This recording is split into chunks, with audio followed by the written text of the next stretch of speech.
আসসালামু আলাইকুম। Stock analyst বিডির Facebook page এবং ইউটিউব চ্যানেলে নতুন ভিডিওতে স্বাগতম। আজকে 10ই সেপ্টেম্বর বুধবার, এই সপ্তাহের আর এক কর্মদিবস রয়েছে। ঢাকা স্টক এক্সচেঞ্জের আজকেও দরপতন হয়েছে 65 পয়েন্টেরও বেশি এবং অধিকাংশ কোম্পানি শেয়ারের দাম কমেছে। কেন দরপতন হয়েছে এবং এটা কবে থেকে বাউন্স ব্রেক করার পসিবিলিটি রয়েছে, সম্পূর্ণ ভিডিও দেখুন, ইনশাল্লাহ আশা করি ভালো লাগতে পারে। যাই হোক, প্রথমে শুরু করি ট্রেড ভ্যালু নিয়ে। মার্কেটে যে প্রাণ ট্রেড ভ্যালু, সেটা কিন্তু আজকে 949 কোটি, প্রায় 1000 কোটি। যতক্ষণ পর্যন্ত ট্রেড ভ্যালু 900 কোটির উপরে থাকছে ততক্ষণ পর্যন্ত আমাদের এই পুঁজিবাজার নিরাপদ, কোনো প্রবলেম নাই ইনশাল্লাহ। এবং যেহেতু অনেক কারেকশন হয়েছে, অনেকেই কিন্তু বাই মুডে যায়নি এবং সার্বিক কারেকশনে মাত্র 42টি কোম্পানির দাম বেড়েছে, 309টি কোম্পানির দাম কমেছে এবং মোটামুটি সব সেক্টরই কম বেশ কারেকশন হয়েছে। এবং ওভারঅল মার্কেটে আজকে 4টি স্টক হল্টে ছিল এবং তমিজউদ্দিন টেক্সটাইল, যেটা নিয়ে গতকাল আলোচনা করেছিলাম, সেটা কিন্তু আজকে ব্রেকআউট ট্রেডিং হয়েছে। এবং যেহেতু আমি বলেছি যে এটা শেয়ার সংখ্যা খুবই কম, দেখেন 3,51,946টি শেয়ার হল্টেড হয়েছে। তার মানে আগামীকালও কিন্তু হল্টেড হওয়ার চান্স রয়েছে, আমি উড়িয়ে দেওয়া যাচ্ছে না, কারণ ব্রেকআউট ট্রেডিং, স্মার্ট মানি অ্যাক্টিভিটি রয়েছে, আমরা দেখেছি আজকে লাইভ চার্টে। যাই হোক, আজকে মার্কেটের মাইনাস কারা করলো মার্কেটকে, সেটা আমরা দেখছি। প্রথমে রবি যেদিন 2 কোটির উপরে ভলিউম হয়েছে, সেদিনই আমি কিন্তু সন্দেহ করেছিলাম যে এটা এই 41 কোটি পাবলিক হোল্ডিং, এত বড় একটা কোম্পানি, এত বড় পাবলিক হোল্ডিং এর একটা কোম্পানি, এইটা 2 কোটি শেয়ার নিয়ে প্রায় হল্টেড হয়ে যাচ্ছিল, এটা ঠিক তেমনই ভাবে পতন হওয়ার কথা এবং তাই হলো। 2 দিন পর টানা পতন। ওয়ালটন, আরো হেভিওয়েট কোম্পানি, পাবলিক হোল্ডিং 10 কোটি প্লাস প্রাইজের তুলনায় কিন্তু অনেক বেশি পাবলিক হোল্ডিং এটা কিন্তু পড়ছে। আইসিবি বড় শেয়ার পড়ছে, ব্র্যাক ব্যাংক বড় শেয়ার পড়ছে, লাফার্জ বড় শেয়ার পড়ছে, ইউনাইটেড পাওয়ার বড় শেয়ার পড়ছে, এমজেল বিডি বড় শেয়ার পড়ছে, ব্যাটবিসি বড় ধরনের শেয়ার। তার মানে যত fundamental big paid up share রয়েছে, প্রত্যেকটা শেয়ার কিন্তু কারেকশন হচ্ছে। এই কারণে মার্কেটে এই অবস্থা। এই জন্য ছোট বড় লো paid up, mid paid up সবকিছু কিন্তু ফুল কারেকশন। তবে এই কারেকশনটা বেশি দিন ইনশাল্লাহ থাকবে না।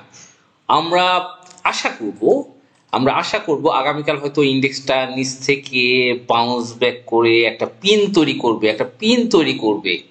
আমরা এটা ইনশাল্লাহ আশা করব। এটার মূল কারণ বলিঞ্জার ব্যান্ডের যদি আমরা ইন্ডিকেটরটা খেয়াল করি, এই যে বলিঞ্জার ব্যান্ড, আপার ব্যান্ড এবং লোয়ার ব্যান্ড দুইটা কিন্তু চেপে ধরেছে, সূচককে চেপে ধরেছে। তার মানে এই পয়েন্টটুকু একটা সাইডওয়েজ মুভমেন্ট কিন্তু আমরা আশা করতে পারছি। একটা সাইডওয়েজ মুভমেন্ট, ইন্ডেক্সের একটা সাইডওয়েজ মুভমেন্ট এই মুহূর্তে দেখা যেতে পারে। ভয়ের কিছু নেই ইনশাল্লাহ। ট্রেড ভ্যালু 900 কোটির উপরে রয়েছে সেখানে, এবং অনেকেই ট্রেডে যায়নি, যার কারণে কিন্তু ইন্ডেক্সের এই পতন এবং ফান্ডামেন্টাল এবং হাই পেইড আপ শেয়ারের যে একটা ধারাবাহিক পতন সেটা অব্যাহত। এবং রবি, আমি বলেছিলাম এই যে দেখেন টপ ভলিউম, যদি রবি 1,36,00,000 বেশি ভলিউম হয়েছে, এরপরও প্রাইসকে ধরে রাখতে পারেন। এত বড় ভলিউম, এরপর প্রাইস ধরে রাখতে পারছেন, আর কি চাই এই মার্কেটে? এই রবিকে ট্রেড করতে গেলে মিনিমাম 3,000 কোটি টাকার ট্রেড হতে হবে, 3,000 কোটি, তাহলে কিন্তু ওর প্লেটা দেখা যাবে।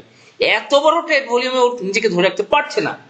এবং আমি এরপরও বুঝি না যে সাধারণ বিনিয়োগকারীরা যে এইরকম হাই পেইড আপ শেয়ার, যে শেয়ারগুলো আসলে 40 কোটি পাবলিক হোল্ডিং, এগুলোকে একটু অনেক উপরে উঠছে, একটু ঠান্ডা হতে দিতে হবে, তারপরেই সেটাকে হয়তো বাই করা যেতে পারে। তো এই বিষয়গুলো তো বুঝতে হবে। High paid up share play করার মতো মার্কেট এখনো তৈরি হয়নি, তবে হবে ইনশাল্লাহ ভবিষ্যতে। আমরা আশা করব 3,000 কোটি টাকা যখন ট্রেড হবে।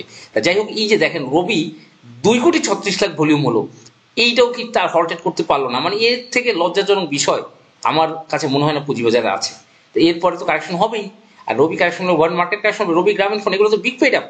এবং যদি আমরা ভলিউমে দেখি যে আইপিডিসি, এইটাও কিন্তু big paid up, public holding, যেখানে আমরা দেখবো প্রায় 7 কোটি।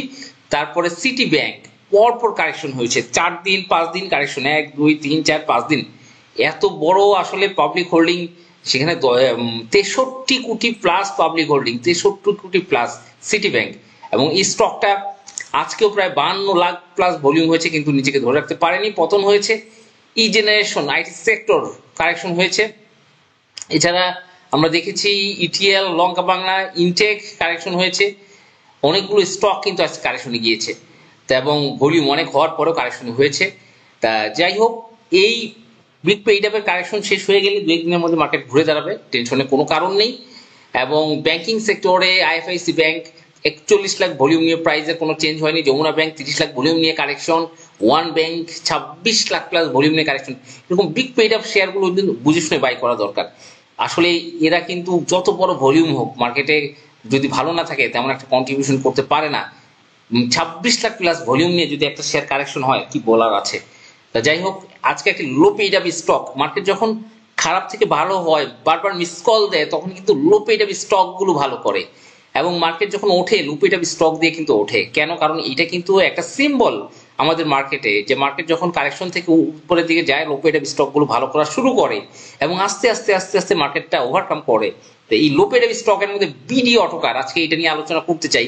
স্টকটার একটা র্যালি, স্মার্ট মানি রয়েছে এবং অত্যন্ত ছোট পাবলিক হোল্ডিং, যদিও 25 লাখ শেয়ার, কিন্তু এই স্টকটার একটা প্রমিজিং স্টক হতে পারে 2026 সালে। আমরা যদি একটু দেখি, এই স্টকটা 2018 সালে 437 টাকার প্রাইস উঠেছিল এবং 2019 সালে 381 টাকা প্রাইস উঠেছিল এবং 2019 সালে আরেকবার 266 টাকা এবং 2019 সালে 206 টাকা উঠেছিল। এবং এইটা 2000 একটু জাস্ট যদি আমরা দেখি যে টাইম একটা কারেকশন, লম্বা টাইমের পর টাইম কারেকশন, 2019-এ 200 যদি ধরি 206 টাকা, এবং একইভাবে দেখেন 2019 থেকে 2021, এবং সেও কিন্তু এই পয়েন্টে প্রায় 200 টাকার কাছাকাছি উঠেছিল। 2021 থেকে 2023-এর মাঝামাঝি একটা টাইম কারেকশনের পরে, এবং 2023 থেকে কিন্তু 2026 এই পর্যায়ে একটা মুভমেন্ট, যেহেতু ডিভিডেন্ড টাইম এবং লো পেইড আপ শেয়ারের জমজমাট একটা মার্কেট চলছে, আশা করা যাচ্ছে এই ধরনের 200 বা 195 টাকার রেঞ্জটা তার টাচ এই বছর করা হতে পারে বা যেতে পারে।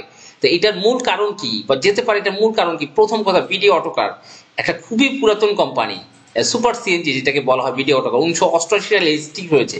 লিস্টেড হওয়ার পরে এই স্টকটার 2011 সালে যখন ডিমিট হয়, অনেক শেয়ার কিন্তু ডিমিট হয়নি, কারণ অনেক পুরাতন একটি কোম্পানি।